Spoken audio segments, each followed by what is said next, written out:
Jesus, a ressurreição e a vida. João 11:25, nós lemos assim: Disse-lhe Jesus, eu sou a ressurreição e a vida. Quem crê em mim, ainda que esteja morto, viverá. Essa afirmação de Jesus foi feita no contexto da história de uma família que estava diante de um absurdo da vida. Uma família que foi esmurrada pela vida, esbofeteada pela vida. Essa família estava inquieta com a vida, revoltada com a situação, indignada por algumas razões. Em primeiro lugar, parecia que Deus estava alheio. É a família de Marta, Maria e Lázaro. Esse texto nos fala dessa família que morava numa cidadezinha do interior chamada Betânia e que parecia ser uma família com profundo apreço por Jesus Cristo. Essa família tinha sido tocada profundamente pela pregação do Senhor Jesus. É uma família que tinha muito carinho por Jesus, porque uma das irmãs, chamada Maria, tinha sido profundamente perdoada por Cristo, quando ela quebrou o vaso de alabastro,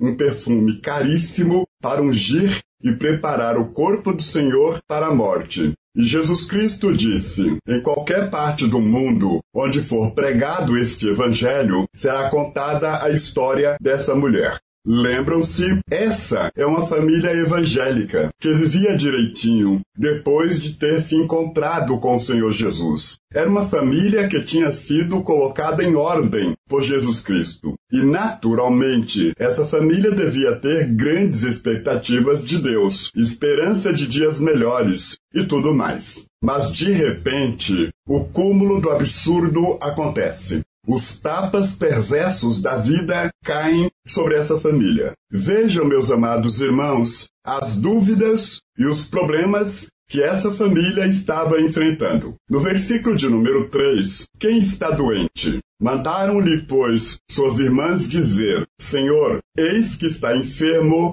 aquele que tu amas, aquele que Jesus ama. Mas por que não adoeceu os inimigos de Cristo? Mas é justamente um amigo de Jesus, porque às vezes adoece o melhor. Isso deve ter causado uma confusão na cabeça dessas irmãs. Por que é um amigo de Jesus Cristo que fica doente? Foi por causa dessa indagação e dessa pergunta que um certo autor chamado Woody Allen escreveu o seguinte: Deus não existe. E se ele existe, não é muito confiável. Porque se Deus é Deus, como é que ele permite que aqueles a quem ele ama são os que sofrem mais? Nós precisamos crer no Evangelho. Precisamos nos render à vontade e senhorio de Cristo.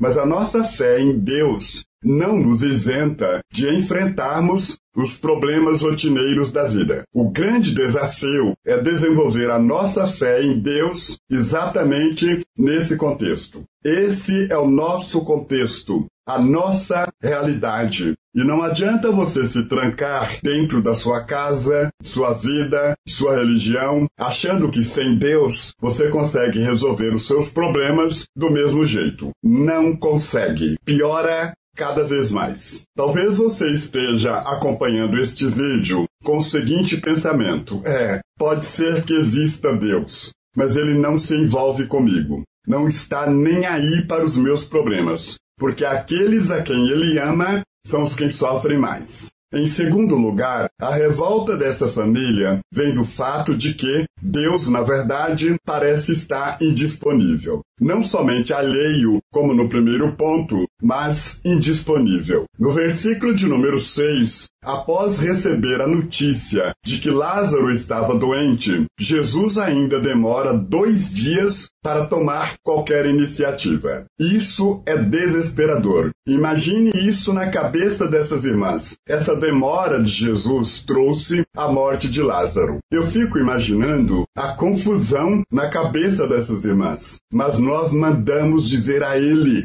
nós avisamos, porque ele não veio. Nós pedimos que ele viesse e ele não veio. Por que será que ele demora tanto em vir? Quem já precisou de uma ajuda e um atendimento rápido sabe do que eu estou falando. Muitos hoje reclamam que Deus está demorando demais em atender o seu pedido. Foram 2 dias que, se Jesus estivesse ido, Lázaro não teria morrido. Você já atravessou momentos assim em sua vida? Você já chegou a pensar assim: mas se Deus tivesse feito tal coisa, isso não teria acontecido? Se ele não tivesse demorado tanto, se ele tivesse tocado em mim e eu tivesse telefonado, isso não teria acontecido? Se Deus tivesse nos dirigido e eu tivesse passado por lá, naquele exato momento, tal coisa não teria acontecido. Você já pensou assim alguma vez na sua vida? Meus queridos irmãos, há momentos que para muitos a oração parece uma atividade sem valor. Há muitas pessoas que dizem: mas pastor, eu pedi e nada recebi. Eu busquei e nada achei. Eu bati, mas nenhuma porta se abriu. Já houve momentos assim na sua vida? Já houve dias em que você orou e parece que Deus nem ligou para a sua oração? Marta mandou um recado pedindo a Jesus que ele fosse, mas ele demorou 2 dias. Por quê? Essa família está indignada não apenas porque Deus permitiu que o doente ficasse doente, mas fez ouvido de mercador ao pedido de necessidade. A indisponibilidade de Jesus foi resultado da maldade humana. João 11:8, nós lemos assim: disseram-lhe os discípulos: Rabi, ainda agora os judeus procuravam apedrejar-te e tornas para lá, porque ele não foi. O versículo 8 diz que os judeus queriam apedrejar Jesus. Será que foi por isso? Aí muitas pessoas cruzam os braços e ficam se perguntando: mas será que o inimigo triunfa mesmo? Será que Jesus deixou de ir porque estava com medo de ser apedrejado? Será possível que o erro triunfará e que o mal finalmente conseguirá se impor? Será? Será que Deus pode ser impedido pela força do mal? Será? Será que o inimigo pode colocar uma maldição na pessoa a ponto de que Deus fique de mãos atadas sem poder fazer nada? Será? Parece que o mal triunfa sempre e o bem está sendo esmagado. Quando pensamos nas crianças abandonadas, violência, cadeias superlotadas, maldade, incredulidade, alguns ficam pensando: parece que o mal está triunfando, e muitos estão revoltados por isso. Parece que o mal não apenas está triunfando, mas parece que o mal chegou ao estágio irreversível. João 11:17, nós lemos: chegando, pois, Jesus achou que já havia 4 dias que estava na sepultura. Chega ao estágio irreversível do não retorno. É morto de 4 dias, já sepultado e cheirando mal. Morto de 4 dias, não tem mais jeito. Vejam a evolução da indignação. Lembrem de como elas ficaram revoltadas. Um homem digno, amigo de Jesus, está doente. Jesus demora 2 dias para atender ao pedido de socorro. O texto diz que nesse mesmo período, os judeus estavam procurando matá-lo. Quando ele se dispõe a fazer alguma coisa, não tem mais jeito, porque o morto é morto de 4 dias, já sepultado e cheirando mal. Chegou ao estágio que não tem mais retorno e que não adianta fazer mais nada, porque a última ponta de esperança já se quebrou. Morto de 4 dias, já cheira mal. Morto de 4 dias, já está em avançado estado de decomposição. Não tem mais jeito, não tem mais retorno. E agora? O que havia de ser chorado já foi chorado. As lágrimas já encharcaram o coração, afogando a esperança. O sopro já engasgou na garganta e não adianta mais gritar. Tudo está perdido. Não há mais esperança. Queridos irmãos, este é o clima na pequena cidade de Betânia, na casa de Marta, Maria e Lázaro. Este é o clima na casa de muitas pessoas que estão assistindo este vídeo. Este é o clima em diversas casas trancadas pelo nosso país afora, em que as pessoas estão por detrás das portas trancadas com medo de sair e enfrentar o mundo aí fora. Um clima de desespero, de angústia e dor. É exatamente neste contexto de desespero, angústia e dor que Deus faz brotar em nossos corações, rasgando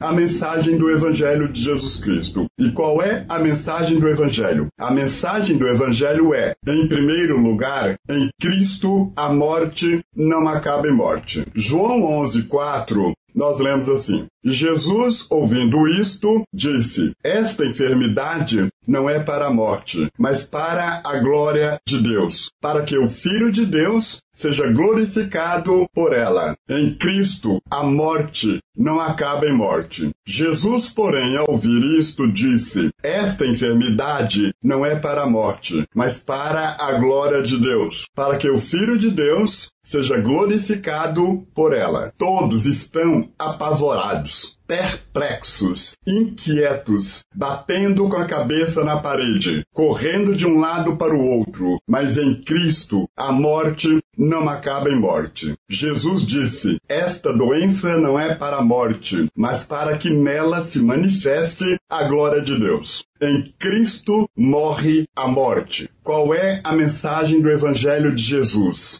A mensagem do Evangelho de Jesus é, em segundo lugar, eu sou a ressurreição e a vida. E aquele que crê em mim, mesmo que esteja morto, viverá. Eu sou a ressurreição e a vida. E aquele que está em mim, mesmo que a vida dele tenha chegado lá embaixo, tenha chegado ao fim, mesmo que a curva da existência física esteja lá embaixo, mesmo que esteja morto, viverá. A morte morreu em Jesus. Ele derrotou a morte e nos ensinou a viver pela vida. Dizem que durante a Segunda Guerra Mundial, um grupo de soldados ingleses foram convidados para assistir um culto numa igreja batista. Eles iam partir para o campo de batalha, lutar na Segunda Guerra Mundial, e o pastor os convidou para participar de um culto.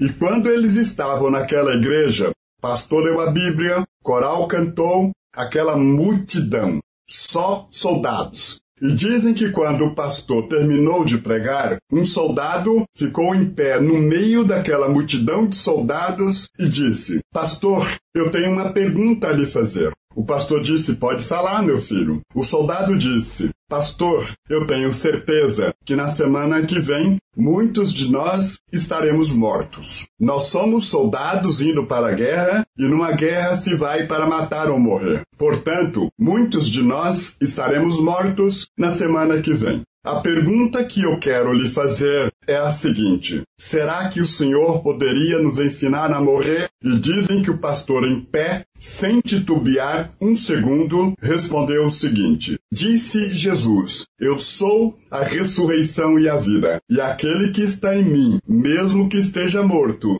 viverá. Esta é a mensagem do Evangelho. E o apóstolo Paulo diz que se nós esperarmos em Cristo apenas nesta vida, somos os mais miseráveis de todos os homens. Nós podemos viver eternamente em Cristo Jesus, o nosso Senhor. As últimas palavras de Jesus não foram "está consumado", mas as últimas palavras de Jesus foram "é-me dado todo o poder, nos céus e na terra". Meus queridos irmãos, a nossa vida não termina quando nós morremos. Sabem por quê? Jesus derrotou a morte na cruz. Colocaram ele na sepultura, uma pedra enorme na entrada daquela sepultura, mas aquela pedra, nem o poder de Roma, nem o poder do inferno conseguiram segurá-lo na sepultura. Ele ressuscitou ao terceiro dia. E lá no livro do Apocalipse, quando João o vê, ele diz: João, não temas, porque eu tenho nas minhas mãos as chaves da morte e do inferno. Ele derrotou a morte na cruz. Em terceiro lugar,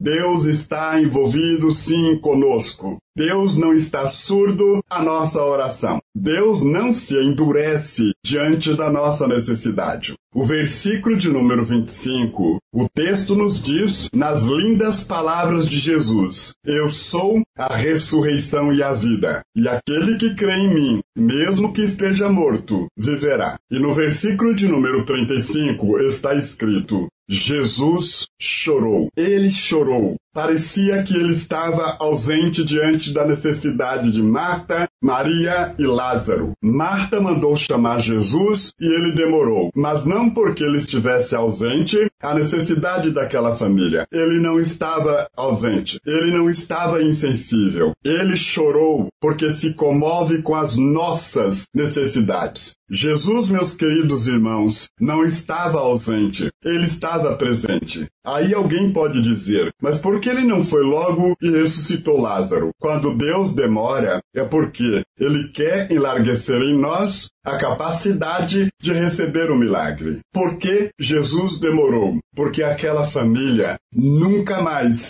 seria a mesma. O milagre 4 dias antes seria banal, mas este mesmo milagre, 4 dias depois, se torna extraordinário. Por que Deus demora? É porque Ele quer enlarguecer em você a capacidade de ser abençoado. É porque ele está interessado não apenas na operação do sobrenatural, mas ele está interessado em introduzir em você o caráter. Porque às vezes parece que Deus está demorando. Porque ele está interessado em fazer com que você aprenda que a sua suficiência não vem de você mesmo, mas vem dele. A capacidade de resolver os problemas não vem de você, mas de Deus. Deus está envolvido com você, meu amigo. Deus se envolve com você, meu irmão. Quando você falar com Deus e ele lhe parecer surdo, não esqueça do versículo de número 35. É o menor versículo da Bíblia. Jesus chorou. Chorou porque se envolve com o nosso drama.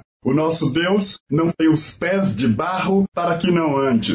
Os olhos de Jesus não são de vidros para que não vejam. As suas mãos não são mãos de madeira que não tem afago, que não abrace, não. Ele chora as minhas e as suas necessidades. Diante do túmulo de Lázaro, Jesus chorou. Você diz, pastor Carlos, por que ele chorou se ele sabia que ia fazer um milagre? Sabe por que Jesus chorou? Porque as irmãs estavam chorando. E o Senhor não pode ver sofrimento sem que Ele próprio se envolva. Deus se envolve com você, meu amigo. Deus se envolve com você, meu irmão. Ele sabe quando você chora de madrugada. Ele participa da tua dor. Quando você está triste e angustiado e você diz, eu não tenho ninguém que me ouça. Tem. Jesus ouve você. Por isso o nome dele é Conselheiro. Você diz, às vezes, eu não preciso de um conselheiro. Às vezes, eu preciso de alguém que me indique qual caminho tomar. Por isso o nome dele é Pastor.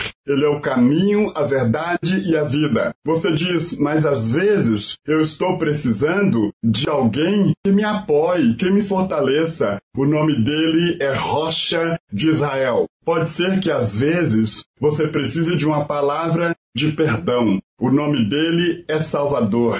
Pode ser que às vezes você esteja desesperado, precisando de alguém que lhe indique qual decisão tomar. O nome dele é Luz, e quem está nele não está em trevas. Você pode dizer tudo que você precisa. Você tem o Cristo que se comove com as suas necessidades. A verdade do Evangelho é linda, porque Deus está envolvido com as nossas necessidades. Em quarto lugar, a verdade do Evangelho é linda, porque não é o ímpio que detém as rédeas da história da humanidade. É Jesus. Estão querendo apedrejá-lo. Jesus diz, e daí? Vamos lá a si mesmo. É interessante que no cemitério, mesmo reclamando, todos ouvem a sua voz. Jesus chega no cemitério, para em frente ao túmulo de Lázaro, uma pedra enorme fora colocada na porta daquele túmulo. Jesus dá uma ordem, tirem a pedra. As pessoas começam a reclamar, mas como tirar a pedra? O homem está morto, sepultado há 4 dias. Vai sair o maior mau cheiro aí de dentro. Jesus disse, tirem a pedra.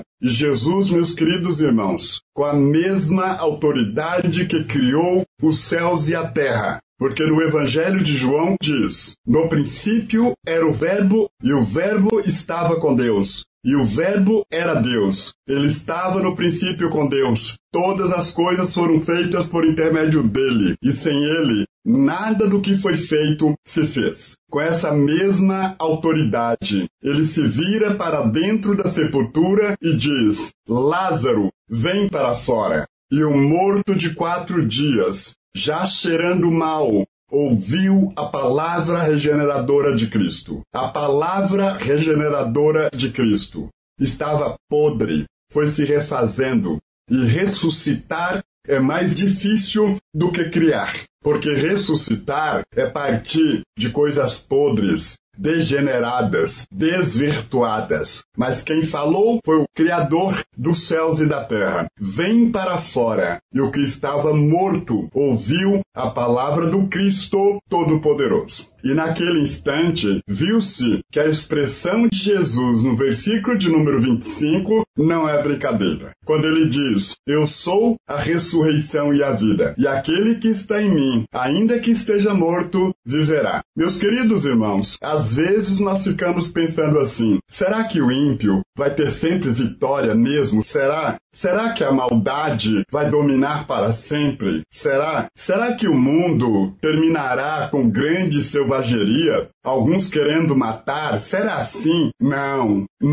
A ressurreição de Lázaro é uma antevisão do que vai ser o Apocalipse. O Apocalipse não é destruição, é ressurreição. Da mesma forma que a curva descendente da humanidade vem para baixo, a curva ascendente de Deus vai para cima. Por fim, triunfará o reino de Deus. Por fim, virá para fora não somente Lázaro, mas virá para fora a igreja dos remidos, os salvos em Cristo Jesus o Senhor. Foi o apóstolo Paulo quem disse: os mortos em Cristo ressuscitarão primeiro. Depois nós, os que estivermos vivos, seremos arrebatados, juntamente com eles, para o encontro com o Senhor nas nuvens. E assim estaremos para sempre com o Senhor. Reinará para sempre a justiça, para sempre reinará o bem, para sempre reinará a concórdia. Não haverá mais lágrimas nos olhos das crianças, não haverá mais crianças sendo maltratadas, não haverá mais idosos abandonados, não haverá mais favelas, não haverá mais desgraça, porque ele será rei da história, do mundo e da humanidade. Ele implantará o seu reino de justiça para todo sempre. Esta é a verdade maior do cristianismo. Você talvez esteja em um desses períodos da sua vida com perguntas sem respostas. Você diz: pastor Carlos, se existe morto de 4 dias, esse sou eu. Morto existencialmente, deteriorado emocionalmente, acabado e arrasado como gente. Pois ouça a palavra do Todo-Poderoso. Vem para fora. Sai dessa tua desgraça. Quem diz isto é quem tem poder, autoridade sobre a vida e sobre a morte. Deus quer fazer de você uma nova pessoa. Como vai você? Pode ser que você esteja perplexo, morrendo sem Deus e sem salvação. Deus deseja antecipar o céu na sua vida. A ressurreição do fim pode começar agora. Você vem lutando e não tem conseguido nada. Jesus Cristo quer ser o Senhor do seu amanhã. Se você ainda não teve a oportunidade de entregar a sua vida nas mãos do Senhor Jesus, se você ainda não convidou Jesus Cristo para ser o Senhor do seu amanhã, o dono da sua vida, eu quero fazer este apelo a você. Entregue a sua vida ao Senhor Jesus, porque dessa decisão depende o seu futuro eterno. Céu ou inferno, salvação ou perdição, vida ou morte, alívio eterno ou sofrimento eterno, Deus ou o diabo. Se você quer se render ao senhorio de Cristo, repita comigo essas palavras: Senhor Deus, eu quero receber o Senhor Jesus Cristo como meu Senhor e Salvador pessoal, e dedico a minha vida ao Senhor. Em nome de Jesus. Amém. Por hoje eu fico por aqui. Muito obrigado por sua atenção e companhia neste vídeo. Até o próximo. Um abraço.